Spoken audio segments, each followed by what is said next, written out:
All right. So then we got Notre Dame, which is where I'm going with this, who's also undefeated, playing for an ACC title. Feels like they get in. I don't know that they could survive a blowout in the way that Alabama might, but likely, right? We are moving as if the result for Notre Dame and Alabama does not matter in relation to the playoff. Alabama and Notre Dame are getting in, 2 10-0 teams that everybody's got a lot of respect for. It gets interesting if Notre Dame is able to beat Clemson, though.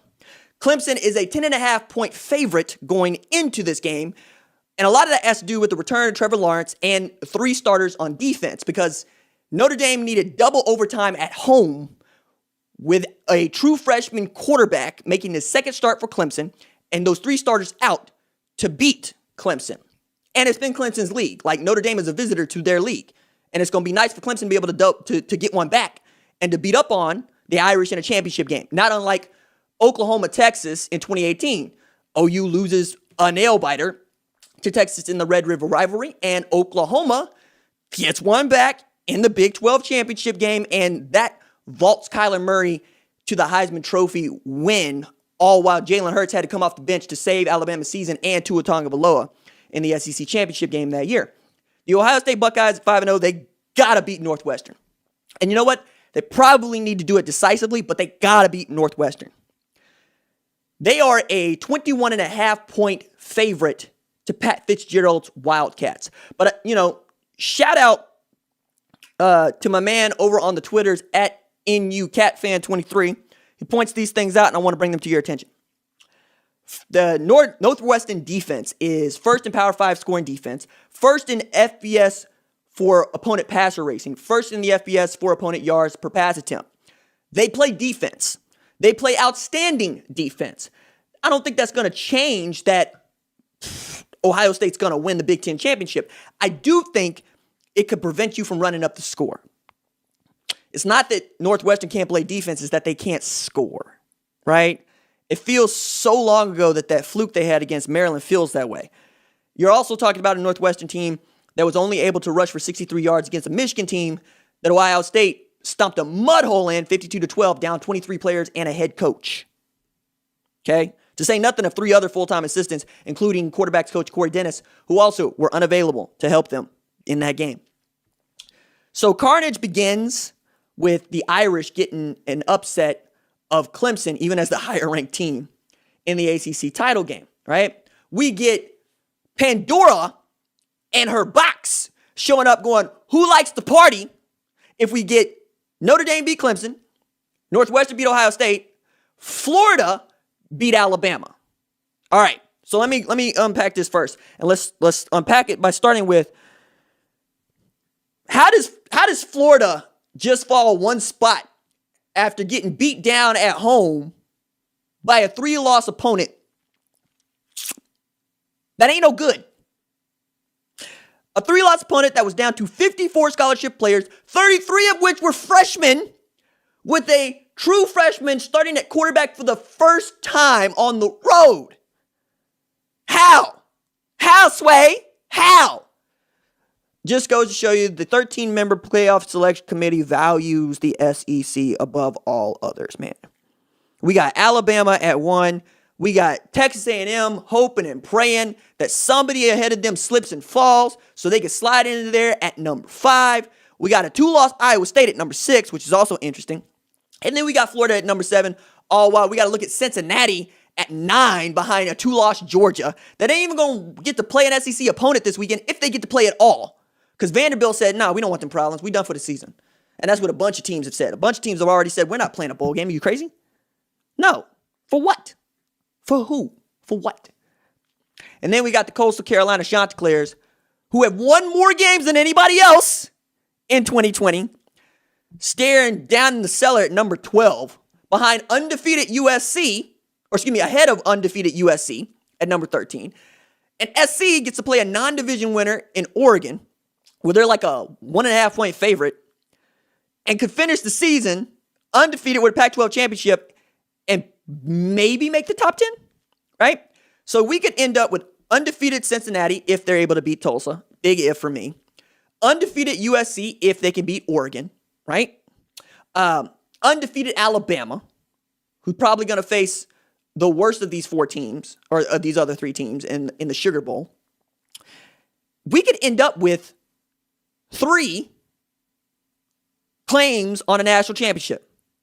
Just putting that out there. Like I said, Pandora and her box. And for those of y'all that are not familiar with Greek mythology, she opens the box, and pain and suffering come into the world. And that's what's going to be coming in to somebody's world if these upsets happen. Like, that's what I'm here for, right? I'm here for how many fans are going to watch the Selection Show Sunday and go, are you kidding? How do we not get in? That happens if Florida is able to upset Alabama, if Notre Dame is able to upset Clemson, Northwestern is able to upset Ohio State. But here's the other thing.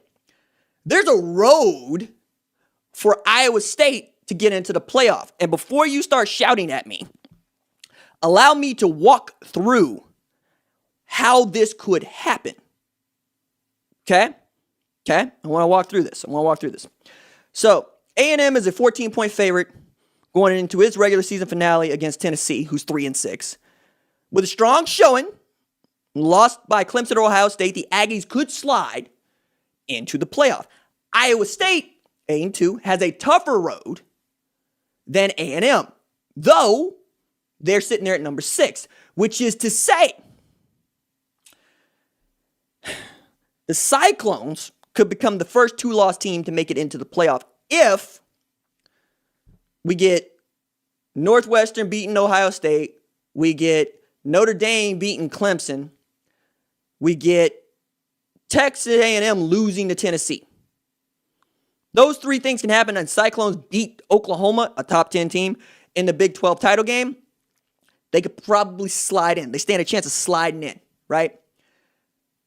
It's wild, but I want to put it out there. Get the Cyclones their due, as they got one of the best tailbacks in all of college football in Breece Hall.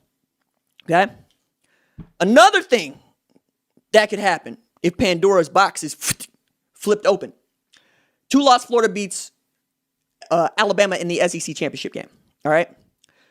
Would the committee keep out a 2-loss SEC champion with the best victory of any team all year at the expense of, say, 1-loss Notre Dame or 1-loss Bama?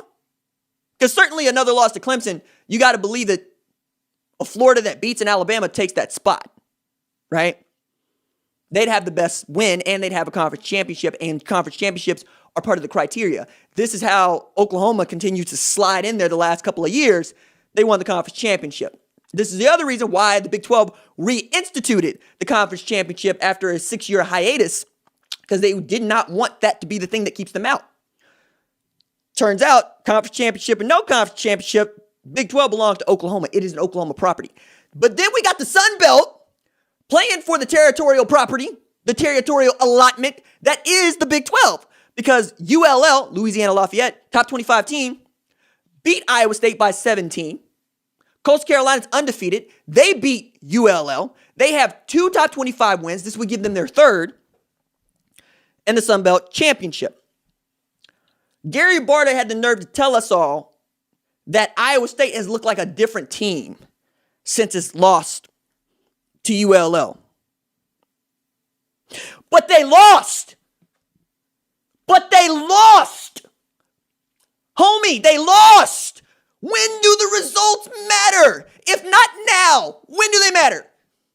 I get it. Y'all want to see the best teams play in a playoff. You know what the best teams are, how they decide the best teams? It's called a scoreboard. What do we need a selection committee for? We got scoreboards. Scoreboards. They are, by definition, objective. Did you win or did you lose? It's easy. Not, you know what? I don't know that they look the same as they did in September when they played that. What are you talking about? You know, there's an argument to be made that Iowa State was healthier then than they are now. You know, same thing with ULL. And then we completely want to just shoo away Coastal Carolina and what they have managed to do all year. It's still the toughest thing to do in all of football. Go undefeated with double-digit wins. Just do it. All right? If you're still there at the end, match them up. Line them up. I get it. There are big-time sports people who believe that nobody wins if you match Alabama and Coastal Carolina. Yes, we win. We win. That's great television. That grows the sport. The sport becomes national, not regional, because the SEC is a region. It's literally a conference that's named after a region of the country. Hello? Just like the Pac-12 is named after a region of a country. What if you were able to make that a national sport by getting involved as many friggin' teams as possible? And if Alabama boat race Coastal Carolina, fine. Nobody argues about the 1 team and the 16 team in the NCAA tournament playing. Why is that? Why at all? I'm just,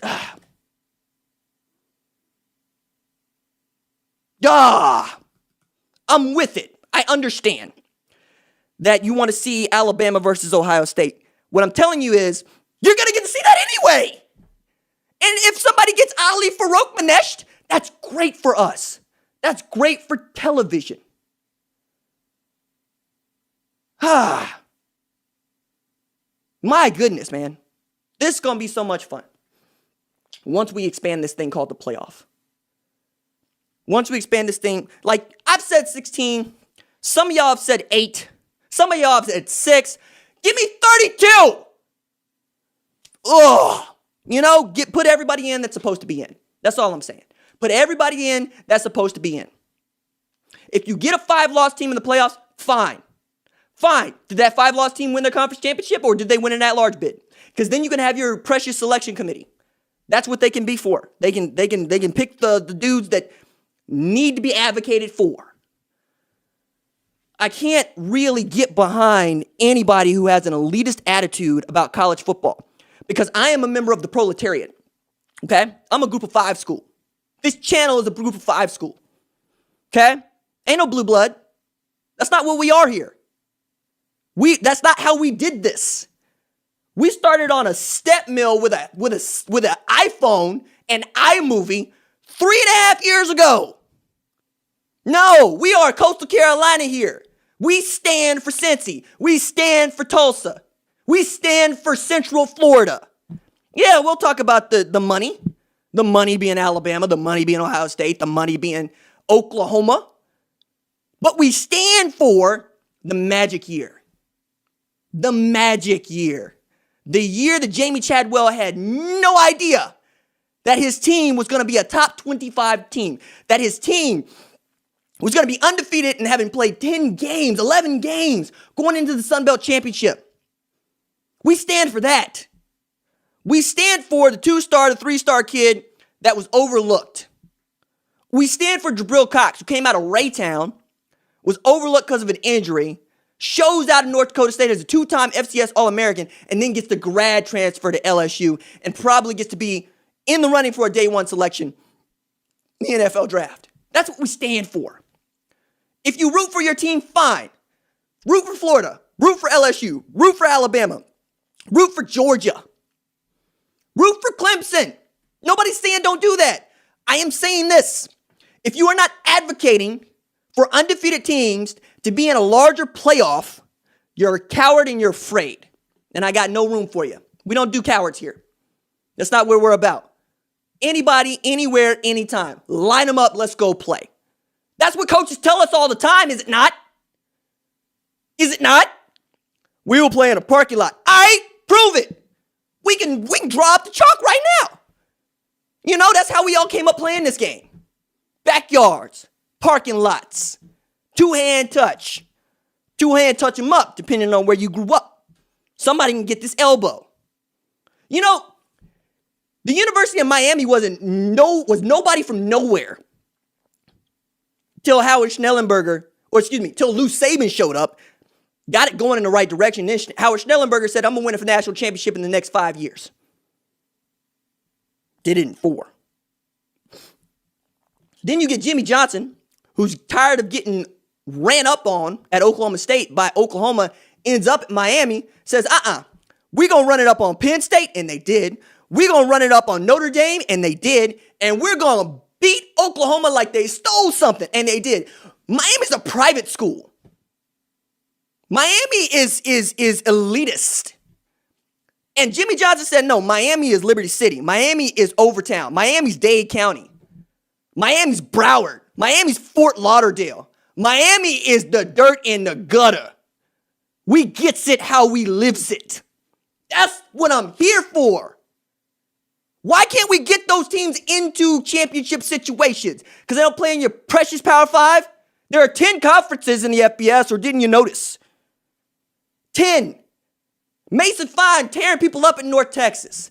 Can't get that dude into a situation except to beat up on an Arkansas team that everybody knows is bad. You continue to look around. Sincere. My goodness, man. Like, think about Sincere and what he's been able to do.